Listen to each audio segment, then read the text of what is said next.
In this module, we will talk about some more functions जिसमें हमें मुख्तलिफ rules combine करके लगाने पड़ेंगे. कोई हमारे पास सम का रूल लग रहा होगा, कोई सब्ट्रैक्शन का रूल लग रहा होगा, कांस्टेंट मल्टीपल का रूल है, पावर रूल है. तो let's see some of the questions in this scenario. हमारे पास कंबाइनिंग रूल्स एफिशिएंटली आपने कैसे करने हैं टू डिफरेंशिएट पॉलिनोमियल्स. पॉलिनोमियल्स में अब एक से ज़्यादा टर्म्स हो सकती हैं प्लस या माइनस के साथ. उसमें यूजुअली पावर वाली टर्म्स भी आ जाती हैं, कॉन्स्टेंट्स भी आ जाते हैं. तो apply power rule term by term. Her term का आप अलहदा से डेरिवेटिव लेंगे. Apply constant multiple rule for coefficients. Coefficient हम कहते हैं जब एक कांस्टेंट किसी एक्स वाली टर्म के साथ लिखा जाता है. अगर वो सिर्फ लिखा हुआ है जैसे 3 है तो वो कांस्टेंट कहलाता है. लेकिन जब आपके पास 3x लिखा हुआ हो तो उस 3 को फिर हम कोफिशिएंट कहते हैं. तो कोफिशिएंट जहाँ पे आएगा यानी कि x के साथ जब आएगा तो हम उसको उस पर कांस्टेंट मल्टीपल वाला रूल लगाएंगे. अप्लाई सम और difference rule for combining terms. अगर एक से ज़्यादा टर्म है तो सम और डिफरेंस रूल्स हैं. तो ये इकट्ठे रूल्स जो हैं ये हमें देखने को, हमने एग्जांपल्स की भी हैं, हम और इसमें देखेंगे. Results in fast computation. और यहाँ पे आप डेफिनेशन से अब ज़रूरत नहीं है करने की, तो आप क्विकली जो है वो डेरिवेटिव्स निकाल सकते हैं. ये देखें अब एक पॉलिनोमियल आ गया f(x). इसमें 4 टर्म्स हैं. पावर रूल भी आपको देखने को मिल रहा है, ये लगेगा. और कांस्टेंट मल्टीपल भी है, कांस्टेंट वाली टर्म भी है. तो no it's a very good question. आप इसका डेरिवेटिव पहले ख़ुद से निकालें जो आपने अभी तक लर्न किया, और फिर आप इसको आगे चल के देखें कि हमारे पास इसका सोल्यूशन क्या आया. तो इसका डेरिवेटिव हमने क्विकली अब निकाल लिया. 20x³ - 9x² + 7. Each term handled separately. Constant vanish, जो -2 है उसका डेरिवेटिव 0 हो गया. Rational function via negative exponents. हमारे पास एक 1/x⁵ + 2x². तो फ्रैक्शन भी आ जाए लेकिन आपके रूल्स वही रहेंगे कि आपने पहले दोनों टर्म्स को सेपरेटली डेरिवेटिव लेंगे. फ्रैक्शन में हमने ये बात की थी कि अगर x डिनोमिनेटर में है तो उसको पहले ऊपर लेके आएँ. डेरिवेटिव अप्लाई करने से पहले ऊपर लेके आएँ. तो हमने x⁻⁻5 लिख लिया. अब आप अपने रूल्स लगाएं. x⁻⁻5 पे पावर रूल लगा, वो आपको मिल गया. 2x² पे फिर कांस्टेंट मल्टीपल और पावर रूल लगा तो वो 4x आ गया. Negative exponents make quotient rule unnecessary. तो हमारे पास जो नेगेटिव एक्सपोनेंट्स हैं वो हमारे पास क्योंकि जो अगर आपके पास एक्सपोनेंट नीचे है डिनोमिनेटर में तो आप उसको ऊपर लेके आ सकते हैं बजाय इसके कि आप कोशेंट रूल की तरफ जाएं. ठीक है, जो भी हम देखेंगे quotient rule. Tangent line problem हम एक करते हैं. हमारे पास एक क्योंकि अब हमें डेरिवेटिव निकालना आ गया, हमें ये भी पता है कि जो डेरिवेटिव है वो टेंजेंट लाइन की स्लोप को रिप्रेजेंट करता है, और आगे चल के आप उसको उसकी इक्वेशन भी निकाल सकते हैं. तो हम एक ऐसा एग्जांपल देखते हैं. ये आपको फ्रीक्वेंटली देखने को मिलेगा डेरिवेटिव्स के अंदर कि आपको स्लोप ऑफ टेंजेंट लाइन निकालने को कहा जा सकता है, तो आपने डेरिवेटिव निकालना है उस पॉइंट के ऊपर. अगर आपको इक्वेशन ऑफ टेंजेंट लाइन निकालने को कहा जाए तो आपने जो डेरिवेटिव निकालने के बाद उसकी इक्वेशन भी निकालनी. तो लेट्स सी दैट.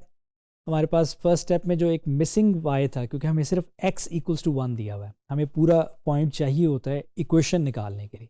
अगर आपने सिर्फ m निकालना हो ना स्लोप ऑफ टेंजेंट लाइन, तो फिर x = 1 काफ़ी है इन फंक्शंस के लिए. लेकिन अगर आपने इक्वेशन ऑफ टेंजेंट लाइन निकालनी है तो फिर हमें पूरा पॉइंट चाहिए. x हमें 1 दिया गया है, मिसिंग वाला हम निकाल लेते हैं y. x = 1 को आप f(x) में पुट करें तो y आपके पास आ जाता है 3. और स्लोप निकालेंगे टेंजेंट लाइन की. अब स्लोप हम डायरेक्ट निकालेंगे, लिमिट्स की तरफ जाने की ज़रूरत नहीं है. हम रूल्स को यूज़ करके डायरेक्ट इसका डेरिवेटिव पहले निकालते हैं. तो डेरिवेटिव इस फंक्शन का आ गया 2x - 4. और स्लोप ऑफ टेंजेंट लाइन, क्योंकि आप x = 1 पे निकालना चाह रहे हैं तो आप वो x = 1 पुट करेंगे डेरिवेटिव के अंदर. तो आपको जो स्लोप ऑफ टेंजेंट लाइन है वो मिली -2. अब आपके पास टेंजेंट लाइन की स्लोप भी आ गई, आपके पास पूरा पॉइंट भी है. अब आप इक्वेशन ऑफ टेंजेंट निकाल सकते हैं. Equation of tangent basically equation of straight line आप यूज़ करते हैं इस फॉर्म में जो हमारे पास है y - y1 = m × x - x1. Line की इक्वेशन निकालने की और भी फॉर्म्स हैं. ये फॉर्म कहलाती है पॉइंट स्लोप फॉर्म. यानी कि एक हमारे पास पॉइंट दिया हुआ हो और हमारे पास स्लोप हो तो हम ये फॉर्म इजीली यूज़ कर सकते हैं.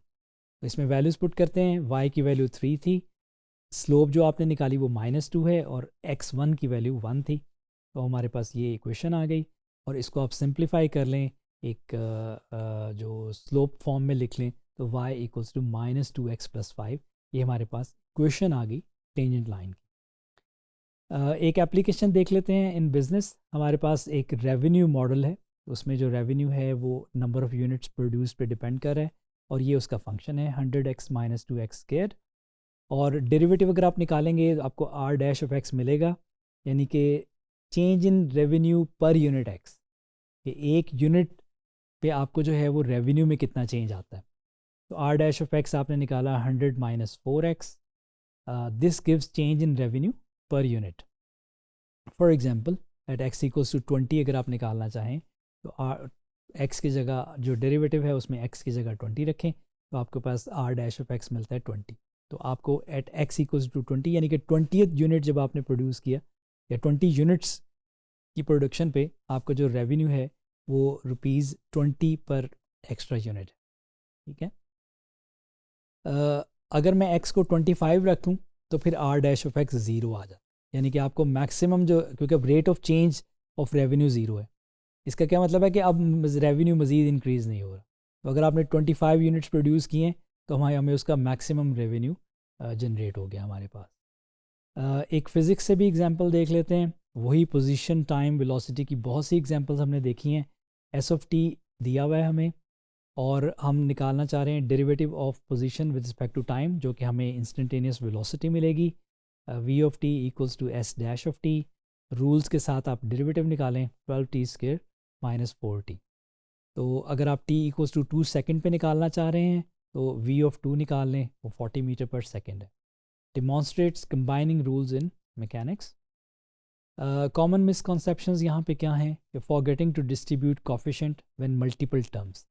तो आपने जो है वो, अगर आपके पास मल्टीपल टर्म्स हैं और उसमें एक कोफिशिएंट मल्टीप्लाई हो रहा है 2-3 टर्म्स के साथ, तो उसको या अंदर डिस्ट्रीब्यूट करें या उसको ओवरऑल डेरिवेटिव से बाहर रखें। Confusing polynomial with product rule. आप ये देखेंगे कि आगे चल के कि हमारे पास 2x की टर्म्स मल्टीप्लाई हो रही होंगी जो आप सिंप्लीफाई भी नहीं कर सकेंगे, तो फिर वहाँ पे हम प्रोडक्ट रूल लगाएंगे। ये पॉलिनोमियल से थोड़ा डिफरेंट रहेगा। Only products of two function require product rule. Negative exponents are easier than they look, क्योंकि हमें वो देखने में बड़ा मुश्किल से लगता है कि नेगेटिव एक्सपोनेंट आ गया है, लेकिन आपने अगर पावर रूल पे फोकस रखा हुआ है तो आपको नेगेटिव एक्सपोनेंट आए या पॉजिटिव एक्सपोनेंट आए या फ्रैक्शन में एक्सपोनेंट आए, आपको उसमें मुश्किल नहीं होगी डेरिवेटिव निकालने में।